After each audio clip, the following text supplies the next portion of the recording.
Malamang po ay pamilyar na kayo sa kwentong narinig natin sa Ebanghelyo, ang pagbabagong anyo ng Panginoong Jesucristo. Pero meron po akong dalawang pangalan na binanggit ni Mateo na nais pagtuunan ng pansin natin sa umagang ito. Ito po ay sina Moises at Elias. Nung panahon nangyari ito, matagal na pong patay ang dalawang ito. Sila po ay bahagi ng kasaysayan ng Israel na matatagpuan sa Lumang Tipan. Magandang tanungin, bakit silang dalawa sa dinami-dami ng mga dakilang tao na ginamit ng Diyos sa kasaysayan ng Israel ang nagpakita kay Jesus nang siya magbagong anyo? Nagbasa-basa po ako. Kadalasan sinasabi ko ay dahil ang dalawang tao ito ang tumatayo sa dalawang haligi ng pananampalatayang Judaismo. Si Moises sa batas, sapagkat sa kanya pinagkatiwala ng Diyos ang 10 utos. Si Elias naman ay kumakatawan sa mga propeta, sapagkat bilang tagapagsalita ng Diyos, siya ay nangusap sa mga tao tungkol sa kaligtasan. Pero meron pang isang dahilan. Ano po yun? Kung babalikan natin ang Lumang Tipan, sa dalawang taong ito, nakipag-usap ang Diyos. Kay Moises, doon sa naglalagablab pero hindi natutupok na punong kahoy, the burning bush, nakaulayaw niya ang Diyos. Kaya din si Elias. Sa madaling salita, para sa isang Hudyo, kapag narinig nila yung pangalang Moises at Elias, ang maaaring maisip nila ay ito. Nakaharap ng dalawang ito ang Diyos. Ngayon, sa Ebanghelyo, itong dalawang ito ay may nakaharap, may kausap. Sino po? Si Jesus, na nagbagong anyo. Ang kanyang mukha ay naging maliwanag na parang araw.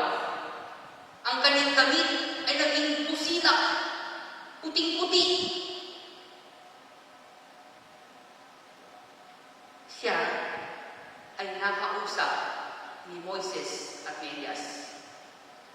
Anong gusto mong tumbukin ni Mateo? Simple lang po.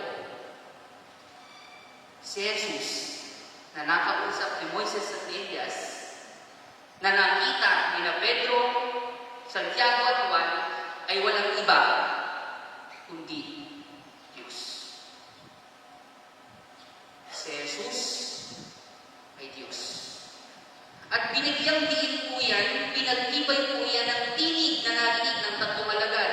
Ito ang aking anak, ang minamahal kong anak, na lubos kong kinalulutan. Ang tinig kong iyon ay tinig ng Ama sa langit, sapagkat si Jesus ang bugtong na anak ng Diyos. At yan din, mga kapatid kong minamahal, ang nais ipaalala sa akin ni Jesus sa banal na misang ito. Siya na nagbagong anyo ay tunay na Diyos. Ano ngayon ang pakialam at dapat nating gawin? Una, sabi ng tinig, pakinggan ninyo siya. Kung si Jesus na nakaharap ni Moises at ni Elias, kung si Jesus na nagbagong anyo ay tunay na Diyos, dapat natin siyang pakinggan. Sundin ang kanyang mga utos, palalingin ang ating pagmamahal sa Kanya.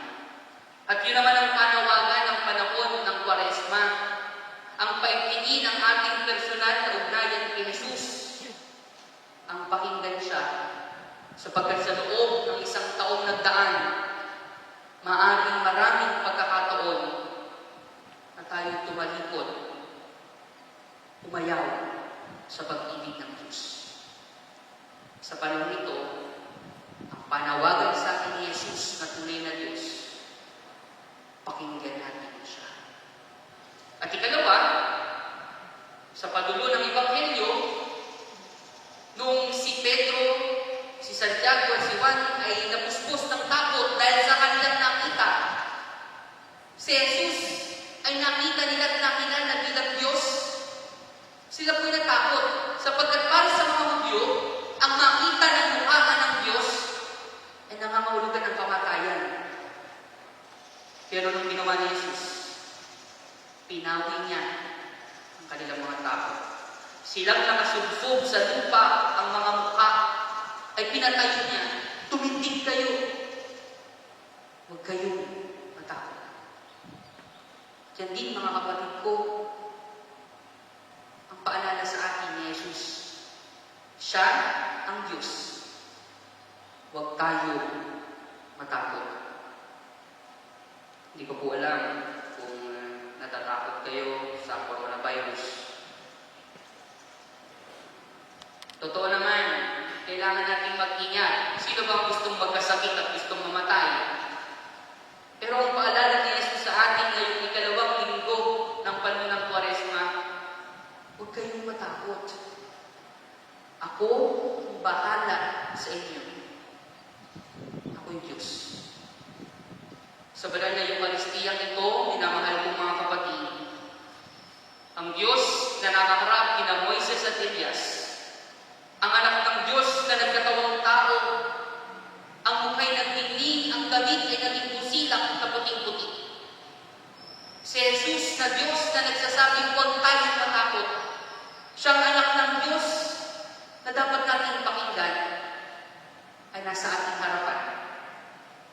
Sa anyo ng tinapay at alak, si Jesus ay nasa ating harapan.